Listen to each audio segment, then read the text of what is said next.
Hello students, we are discussing chapter 3rd Atoms and Molecules. Today we will discuss important question answer of NCERTs.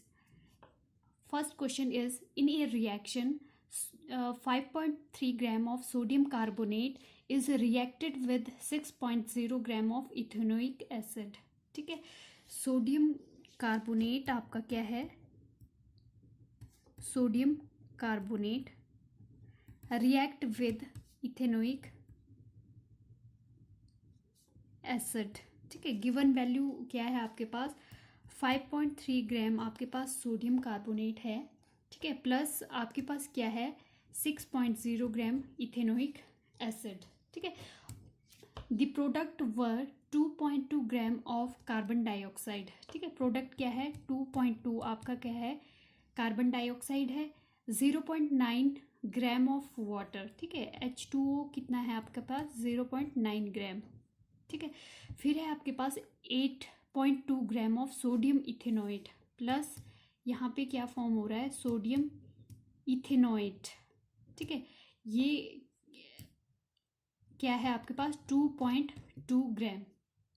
ठीक है, show that these observation are arrangement in with the law of conservation of mass. ठीक है, law of conservation of mass क्या था आपका, जहाँ पे क्या है, रिएक्टेंट का मास जो है इक्वल था आपका प्रोडक्ट के मास के. ठीक है, तो आपका वहाँ पे क्या है, law of conservation mass apply होता है. ठीक है, कि because according to law of conservation of mass the reactant mass is equal to product mass. ठीक है, तो अब हम यहाँ पे कैलकुलेट करेंगे. ठीक है, तो टोटल ये क्या हुआ, रिएक्टेंट, रिएक्टेंट क्या है आपका, ये जो रिएक्टिंग स्पीशीज है. ठीक है, तो यहाँ पे अगर हम 5.3 को ऐड करते हैं 6.3 से, तो टोटल क्या है आपके पास यहाँ पे, रिएक्टेंट का mass, reactant mass is equal to 11.3 gram. ठीक है, 11.3 ग्राम. ठीक है, अगर हम प्रोडक्ट की बात करें, ठीक है, तो प्रोडक्ट में क्या है,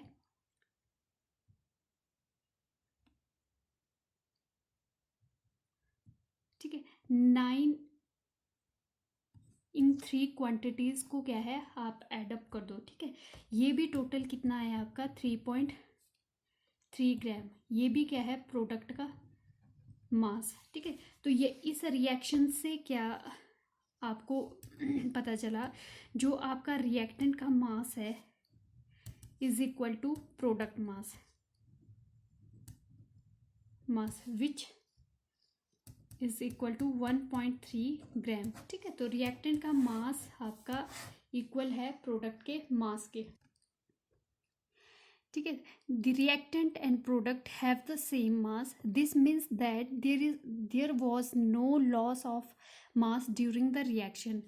therefore the data is in arrangement with law of conservation of mass. ठीक है, जो हमने रिएक्शन की, ठीक है, उसमें डाटा जो अरेंज है वो किसके अकॉर्डिंग है, लॉ ऑफ कंजर्वेशन ऑफ मास, क्योंकि वहाँ पे रिएक्टेंट का मास आपका इक्वल आ रहा है प्रोडक्ट के. ठीक है, 11.3 ग्राम. ठीक है, वहाँ यहाँ पे मास का कोई भी लॉस नहीं हुआ है during reaction.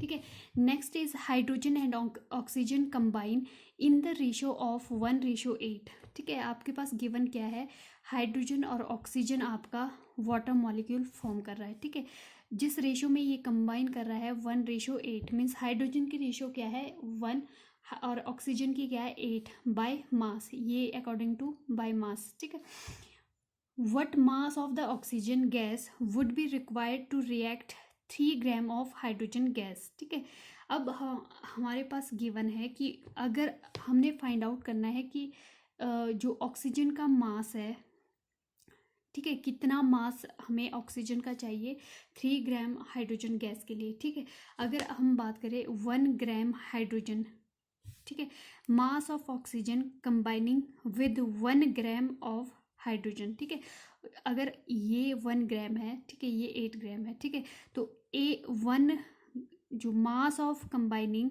With 1 gram of hydrogen is equal to 8 gram. ठीक है, जो आपकी 1 ग्राम जब हाइड्रोजन रिएक्ट कर रही है वो कितने ग्राम ऑक्सीजन के साथ कर रही है, 8 ग्राम के साथ। ठीक है, यहाँ पे मास क्या है ऑक्सीजन का, 8 ग्राम। अगर 3 ग्राम की बात करें तो यहाँ से मल्टीप्लाई कर देंगे 3 से। ठीक है, फिर ये 8 3 24 आ जाएगा आपके पास। ठीक है, अगर हमने देखो ये तो आपका 1 ग्राम का आ गया हाइड्रोजन का। ठीक है, सिमिलरली अगर 3 ग्राम की बात करें तो 8 × 3 आ जाएगा आपके पास। ठीक है, अपॉन 1 ग्राम। ठीक है, ग्राम से ग्राम आपका कैंसिल हो जाएगा तो ये आ जाएगा 24 ग्राम। Which postulates of the Dalton's atomic theory is the basis of law of conservation of mass. The law of conservation of mass based on the following postulates of the atomic theory. Atoms can neither be created nor be destroyed during the physical and or chemical change. ठीक है, अब जो Dalton theory है आपका कौन सा postulate है जो आपका रिलेट करता है law of conservation of mass. ठीक है, तो डाल्टन थ्योरी के अकॉर्डिंग क्या था, एटम्स को ना तो हम क्रिएट कर सकते हैं ना डिस्ट्रॉय कर सकते हैं। ठीक है, during any physical and chemical change. तो आपके पास लॉ ऑफ कंजर्वेशन मास क्या है, mass can neither be created nor be destroyed during the physical change और केमिकल रिएक्शन। ठीक है, तो ये पॉस्टुलेट्स आपका रिलेट करता है law of conservation of mass. Next है आपके पास which postulates of the Dalton theory can explain the law of definite proportion of mass. ठीक है, the law of definite proportion is based on the postulates of the Dalton theory is all the atoms in a particular elements are identical in every respect. This means that they have same mass, same size and also the same chemical properties. ठीक है, तो जो definite proportion जो law है आपका वो relate करता है कौन से पोस्टुलेट से, कि जो आपके एलिमेंट्स होते हैं, ठीक है, पर्टिकुलर जो एलिमेंट्स है आपके उनके जो एटम्स होते हैं वो क्या है, सिमिलर होते हैं, आइडेंटिकल होते हैं। ठीक है, तो अगर हम आयरन की बात करें, यहाँ पे आयरन की बात करें तो ये क्या है, सिमिलर एलिमेंट्स है आपके। ठीक है, तो इनके जो एटम्स होते हैं ये हर आस्पेक्ट में एक दूसरे के आइडेंटिकल होंगे, सेम होंगे। अगर हम बात करें मास की या साइज़ की या फिर उनकी केमिकल प्रॉपर्टीज़ तो वो क्या है, टोटली सेम होगी। ठीक है, नेक्स्ट है आपके पास define the atomic mass unit. ठीक है, एटॉमिक मास यूनिट क्या है आपके पास, it is defined as the mass of 1/12 of the mass of one atom of the carbon taken as 12U. It represented by 1U unified mass. ठीक है, जो atomic mass है ये क्या है, यूनिट है आपकी। जब भी हम एटम का मास निकालते हैं उसकी क्या है, यूनिट है आपकी एटॉमिक मास यूनिट। ठीक है, और ये किसकी इक्वल होती है, the mass of 1/12 of mass of the one carbon atom taken as 12U. ठीक है, it is represented as 1U. ठीक है, why is not possible to see an atom with the naked eye. ठीक है, हम किसी भी एटम को क्या है, नेक्ड आई से क्यों नहीं देख सकते हैं। ठीक है, it is possible to see an atom with naked eye because of its extremely small size. ठीक है, क्योंकि इनका साइज़ क्या है, बहुत ज़्यादा स्मॉल होता है, इसलिए हम क्या है उसको नेक्ड आई से नहीं देख सकते। फॉर एग्जांपल अगर हम रेडियस की बात करें हाइड्रोजन की तो उनका ऑर्डर क्या होता है, 10⁻⁻10 meter. Actually an atom regarded as the microscopic particle.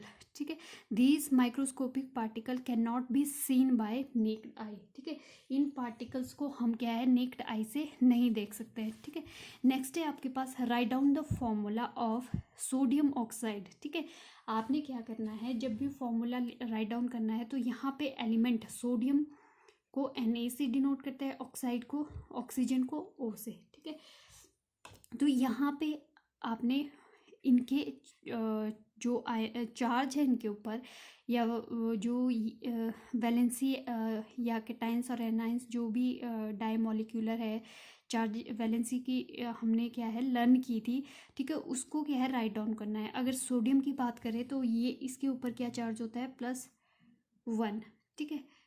हमने कैटाइंस और एनाइंस किया था ना कि कौन से मोनो एटॉमिक है, कौन से डाई एटॉमिक है, तो ये आपके पास मोनो एटॉमिक वैलेंसी शो करता है। तो सोडियम जो आयन है इसके ऊपर क्या होता है +1 चार्ज, ठीक है। और जो आपका ऑक्सीजन होता है तो यहाँ पे क्या होता है 2 नेगेटिव चार्ज, ठीक है। अब क्या है, इन वैलेंसी को हम क्या है क्रॉस मल्टीप्लाई कर देंगे, ये इसके लोअर में आ जाएगा और ये वाली इसके लोअर में आ जाएगी, ठीक है। तो यहाँ पे Na2O आ जाएगा, ठीक है। ये क्या है सोडियम ऑक्साइड का फॉर्मूला। फिर सिमिलरली अगर हम बात करेंगे एल्यूमिनियम क्लोराइड की, ठीक है, तो यहाँ पे एल्यूमिनियम की अगर बात करें तो ये +3 शो करता है, ठीक है। अगर क्लोरीन की बात करें तो यहाँ पे इसके क्या है -1 आता है, ठीक है। तो यहाँ पे क्या है आपके पास -1 आ जाएगा, ठीक है। तो एल्यूमिनियम आपका क्या है जो क्रॉस मल्टीप्लाई हो जाएगी वैलेंसी, तो यहाँ पे क्या होगा Al, क्योंकि इसकी तो 1 है, ठीक है, तो इसके बेस में क्या है 1 आ जाएगा। अगर इसकी बात करें तो 3, मतलब जो आपका 1 जो एल्यूमिनियम है वो 3 क्लोराइड आयन के साथ रिएक्ट करेगा, तो एल्यूमिनियम क्लोराइड AlCl3 फॉर्म हो जाएगा, ठीक है।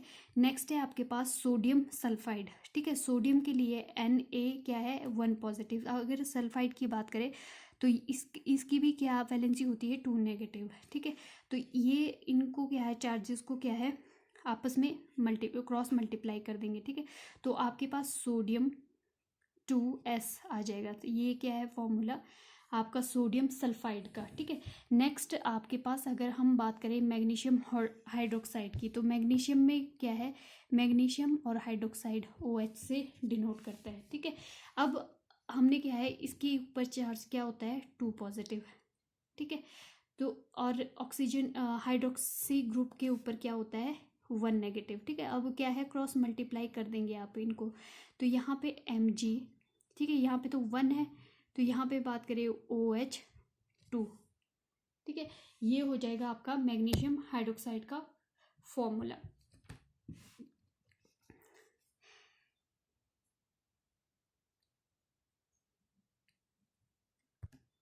ठीक है, नेक्स्ट है आपके how many atoms are present in H2S, ठीक है। यहाँ पे कितने एटम्स प्रेजेंट है H2S, ये क्या है मॉलिक्यूल्स। जब आपके एटम्स कंबाइन करते हैं डिफरेंट एलिमेंट्स के या सेम एलिमेंट्स के तो मॉलिक्यूल्स फॉर्म करते हैं, ठीक है। अगर हम यहाँ पे बात करें कि कितने एटम्स है तो यहाँ पे कितने हैं 2 हाइड्रोजन के +1 आपका सल्फर का है, तो यहाँ पे टोटल कितने एटम्स है 3 एटम्स प्रेजेंट है आपके, ठीक है।